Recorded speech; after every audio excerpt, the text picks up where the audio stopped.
دې رقم دی بالکل دا ما چې پوری خلک کسان دي کنه دا په ځای خبره شي دا په ځای خلک پوری کنه موټر سایکل هغه شته کیږي دا جدت کې دا لسمه ورځ ده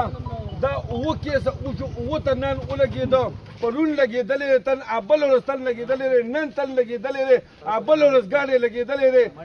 اوه تن په لسو ورځو کې اوه کیسه وشو نو دا به مونږ به څه کوو د خلکو به څوکېږو یا به دا خلک په کورونو کې کښېني د ماښام نه پس به بهر کور ته نه وځي زموږ چې کومه دوزۍ تاڼه ده ما ته ووایه د دوی پروګرس څه دی دوی کوم سړی ونیوو مسعود خلیل او مسعود بنگش رئیس صاحب السلام علیکم ورحمت الله وبرکاته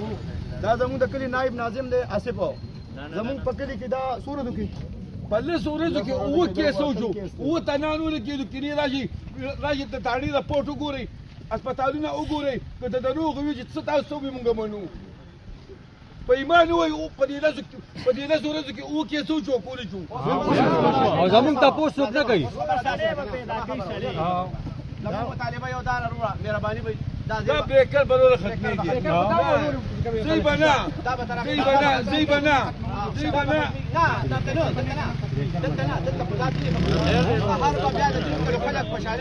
او ان شاء الله